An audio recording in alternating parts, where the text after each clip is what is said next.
Good morning बच्चों। आज की इस क्लास में हम सोल्व करेंगे एक्सरसाइज 1A।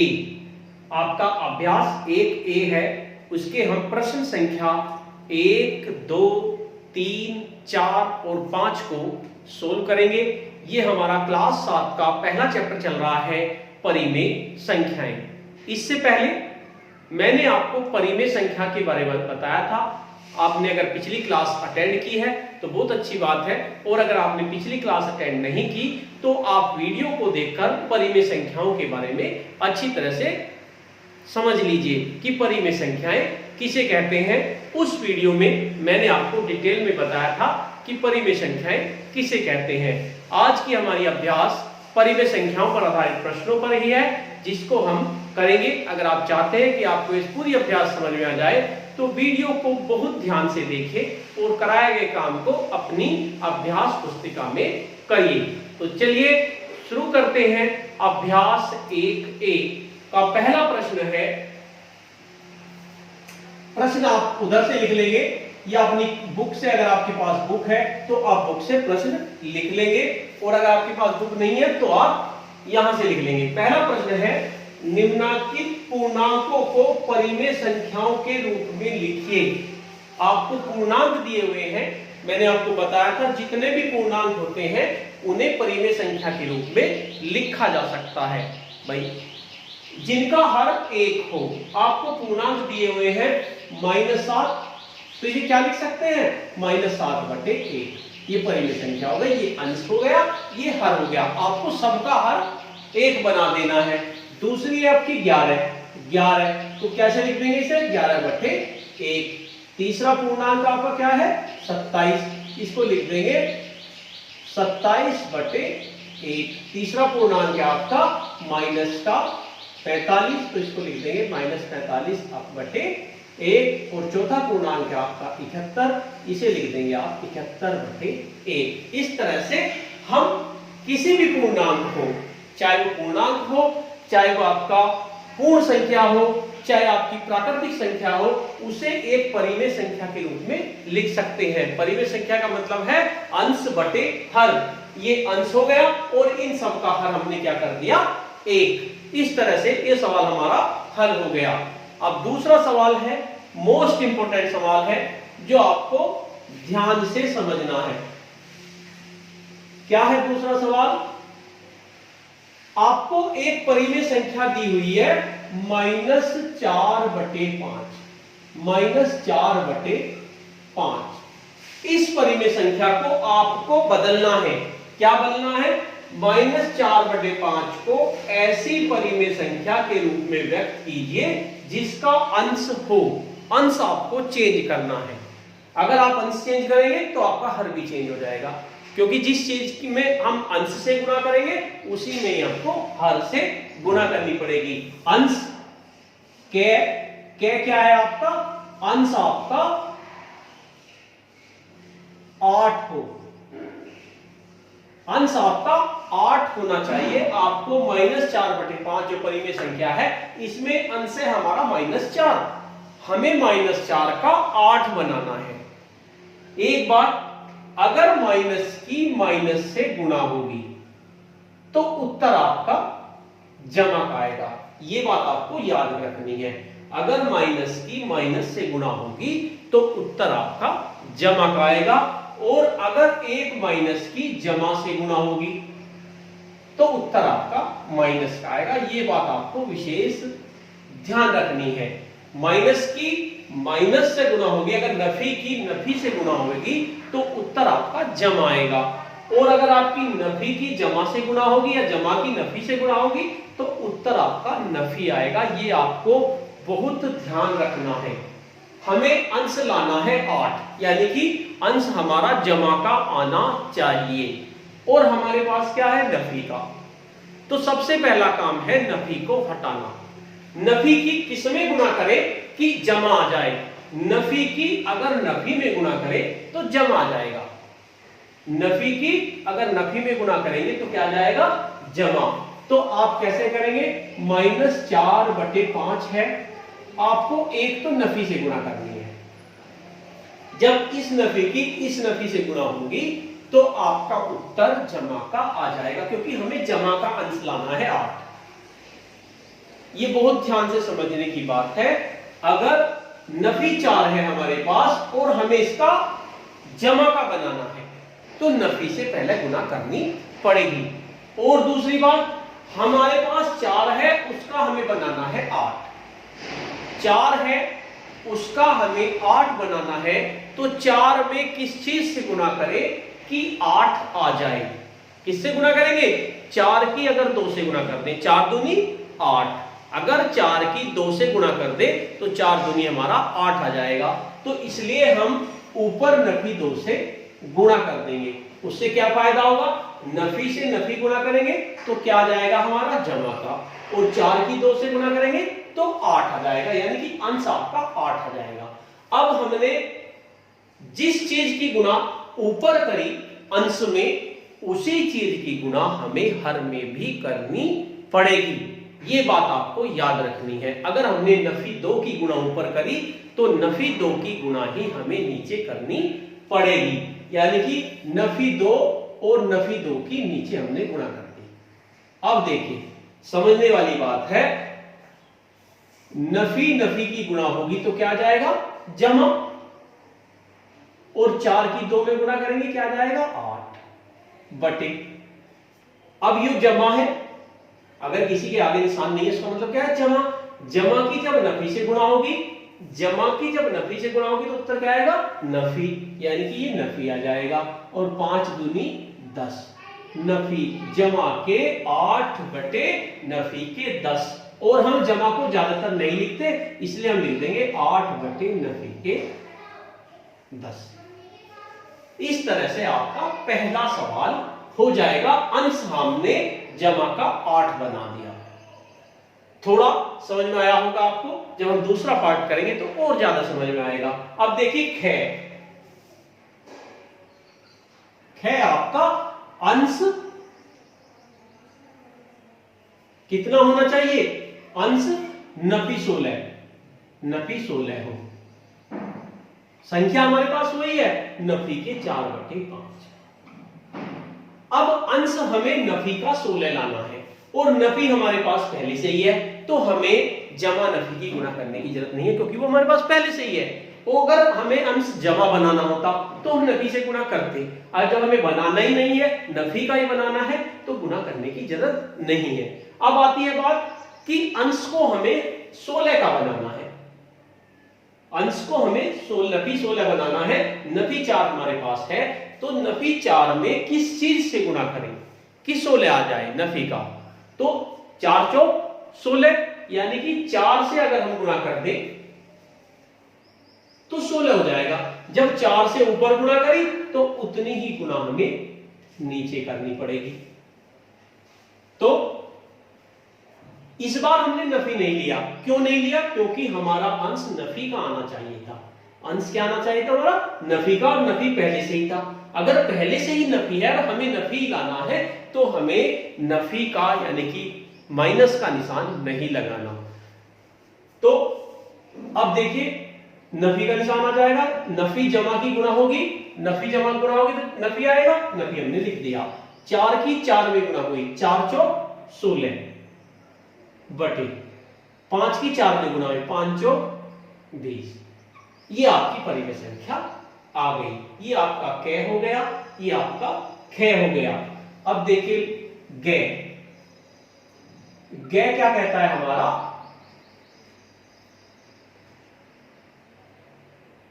अंश 20 हो। अंश कितना होना चाहिए हमारा? 20। हम क्या करेंगे? नफी 4 बटे 5 हमने ली। अब वही बात आ गई, अंश जमा का 20 आना है और हमारे पास नफी का है, तो सबसे पहले नफी की नफी में गुणा करनी पड़ेगी। अगर जमा करना है तो सबसे पहले नफी का निशान लगा दिया। अब 4 में किस चीज से गुणा करें कि उत्तर 20 आ जाए? 4 पंजे 20, यानी 5 से गुणा करनी पड़ेगी। नफी 5 से हमने ऊपर गुणा करी तो फिर नफी 5 से हमें नीचे गुणा करनी पड़ेगी। अब इस नफी की इस नफी में गुणा हुई, क्या उत्तर आ गया? जमा का। 4 पंजे 20। अच्छा, इस जमा की इस नफी में हुई, दो जमा, एक जमा और एक नफी, उत्तर क्या आएगा? नफी का 5 पंजे 25। आप चाहो तो इसे लिख लो, नहीं तो कोई जरूरत नहीं है, जमा को लिखने की जरूरत नहीं होती, इसे लिख देंगे 20 अपॉन नफी 25। ये हो गया आपका गे। अब बात आती है घे पर।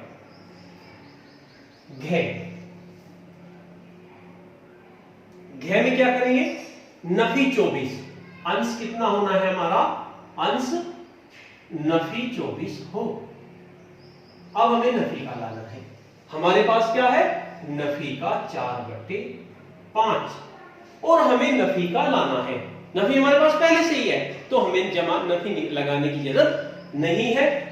अब 4 में क्या गुणा करें कि 24 आ जाए?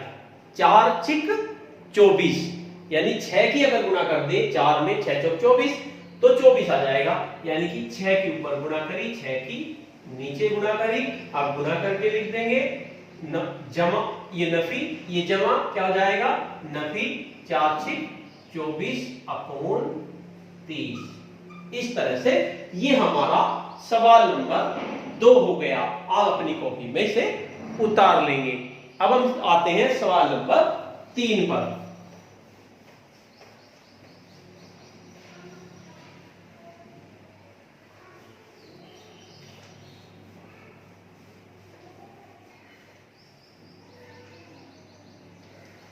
सवाल नंबर 3 है हमारा, आपको एक परिमेय संख्या दी हुई है नफी 5/नफी 7। नफी 5/नफी 7, नफी का मतलब -5/-7 आपको दिया हुआ है।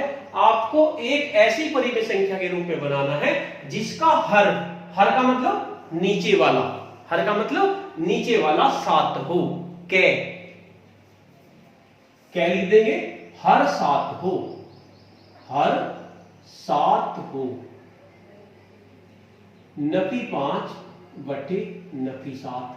आपको 7 लाना है, 7 पहले से ही है, लेकिन क्या लाना है? आपको जमा का 7 लाना है, और यहां पर नफी का 7 है। तो कैसे करेंगे? नफी से गुणा कर देंगे, नफी 1 से गुणा कर देंगे, तो नफी से नफी गुणा होगी, जमा हो जाएगा, और 7 के 1 में गुणा करेंगे 7। और जिस चीज से हमने नीचे गुणा करी उसी से हमें ऊपर गुणा करनी पड़ेगी। नफी 1 से ऊपर गुणा कर दी तो क्या हो जाएगा? नफी क्या हो जाएगा? जमा का 5 और नफी जमा का 7। भाई 5 एकम 5 हो गए और 7 एकम 7। अगर आप चाहो तो इसे ऐसे लिख सकते हो 5/7, क्योंकि जमा को लिखने की जरूरत नहीं होती। खैर, हर कितना लाना है हमें? हर नफी 14 हो, नफी 14 हो। हर को हमें नफी 14 लाना है। हमारे पास संख्या है नफी 5/नफी 7। आपको नफी का 14 लाना है। नफी आपके पहले से ही है, लेकिन आपके पास 7 है, तो किस चीज से गुणा करें जो 14 आ जाए? 7 दूनी 14, यानी अगर आप 2 से गुणा कर देंगे तो आपका 14 आ जाएगा, और नफी आपके पास पहले से ही है, तो इसलिए आपको जमा 2 से गुणा करनी पड़ेगी। भाई जमा नफी क्या हो जाएगी? नफी हो जाएंगे। तो जमा 2 से ऊपर गुणा करी, जमा 2 से नीचे गुणा करी, तो कितना हो जाएगा? जमा नफी हो जाएगा 5 दूनी 10/नफी के 7 दूनी 14। ये आपका ख हो गया, आपका हर नफी का 14 आ गया। ये आप समतुल्य संख्या है सारी, यानी ये संख्या समतुल्य है, आपने गुणा करी है बस। उसके बाद गे देखिए क्या है आपका? हर आपको 21 लाना हो, हर 21 हो, हर क्या हो? 21 हो, वो भी जमा का हो। तो क्या करेंगे? नफी 5/नफी 7। आपको हर लाना है 21, नफी है, आपको जमा का लाना है, तो पहली बात तो नफी से गुणा करनी पड़ेगी। दूसरा 7 है, 21 बनाना है, तो किस चीज से गुणा करें? 7 तिया, उसी चीज का पढ़ा पढ़ लेते हैं कितनी बार पढ़ा जाता है। 7 तिया 21, यानी नफी 3 से ऊपर गुणा करी, नफी 3 से नीचे गुणा करी, तो क्या हो जाएगा? नफी जमा 5 तिया 15, बटे जमा 7 किया 21, ये आ जाएगा आपका 15 बटे 21। गे हो गया, उसके बाद घे, हर नफी की 24 हो। ये आपको अपने आप करना है। हर नफी का 24 कैसे करेंगे? नफी 5/7, हर नफी का 35 हो। क्या हो? नफी का 35। चलिए मैं ही करा देता हूं। नफी 5 बटे नफी 7, आपको नफी का लाना है तो नफी की जरूरत नहीं है। 7 की किस चीज से गुणा करें कि आपका नफी का 35 आ जाए? 7 पंजे 35। 5 से ऊपर गुणा करेंगे, 5 से ही नीचे ही हो जाएगा नफी का 25 बटे नफी का 35। देखिए, ये आपका सवाल नंबर 2 और 3 बहुत इंपॉर्टेंट है, आपके पेपर में अक्सर आता है। अब हम लेंगे सवाल नंबर 4। आप सवाल को अपनी किताब से या उधर से उतार लेंगे और उत्तर आप यहां से उतार लेंगे, और इसके साथ साथ एक बार अपनी कॉपी में इनकी प्रैक्टिस जरूर करेंगे। चौथा सवाल है, आपको निम्नांकित परिमेय संख्याओं के हर को धनात्मक बनाना है। हर को क्या बनाना आपको? धनात्मक। क है नफी 9 बटे नफी 11, ख है आपके पास 11 बटे नफी 17, गे है आपके पास नफी 4 बटे नफी 10, और घ है आपके पास 7 बटे नफी 13। सवाल है इन सभी परिमेय संख्याओं के हर को, हर का मतलब जो नीचे होता है, हर को आपको धनात्मक बनाना है। सबका हर ऋणात्मक दे रखा है। अब ऋणात्मक को धनात्मक कैसे बनाते हैं? ऋणात्मक की अगर ऋणात्मक से गुणा करते हैं तो धनात्मक बन जाएगा। तो क्या करेंगे? नफी 1 की ऊपर नीचे गुणा कर देंगे। इसमें भी नफी 1 की ऊपर नीचे गुणा, इसमें भी नफी 1 की नीचे गुणा, इसमें भी नफी 1 की ऊपर नीचे गुणा। नफी 1 और नफी क्या हो जाएगा? जमा।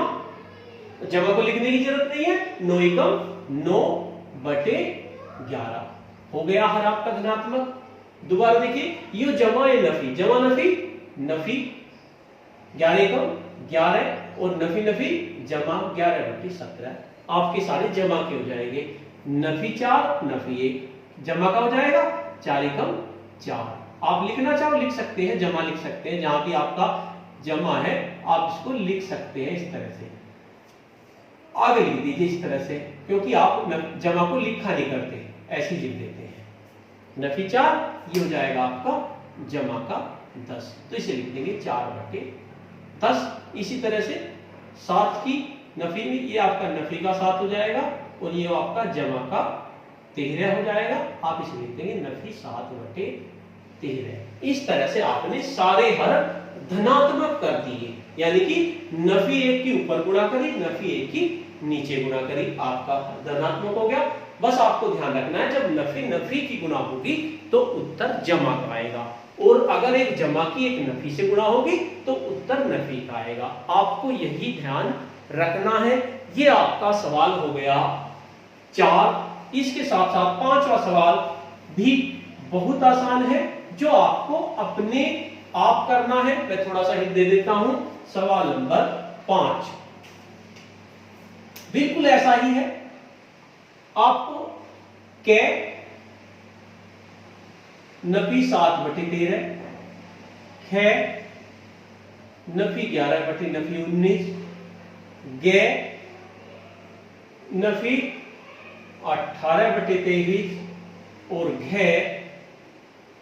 नफी के 19 बटे नफी के 23। आपको इस बार अंश को धन पूर्णांक बनाना है। अंश को धन पूर्णांक कैसे बनाएंगे? वही सेम प्रोसेस है जैसा आपने चौथे सवाल में किया। नफी 1 से ऊपर नीचे गुणा कर देंगे। नफी 1 से ऊपर नीचे हमने गुणा कर दी, नफी 1 से ऊपर नीचे हमने चारों में गुणा कर दी। अब इसमें आप अपना लिख सकते हैं। नफी क्या हो जाएगा? जमा 7 एकम 7 बटे नफी के 13। इसी तरह नफी नफी ये क्या हो जाएगा आपका जमा 11, और ये कितना हो जाएगा नफी नफी जमा का 19। इसी तरह से नफी नफी जमा का 18 और जमा नफी नफी का 23। इसी तरह से जमा का 19 बटे जमा का 23। ये आपका 5वें सवाल हो गया। इस तरह से आप इनको कर लेंगे। सभी बच्चों को ये प्रश्न अपनी अभ्यास पुस्तिका में करने हैं साफ साफ, और उसके बाद अपनी रफ कॉपी में इन सवालों को एक बार अपने आप खुद करके चेक करने हैं। धन्यवाद।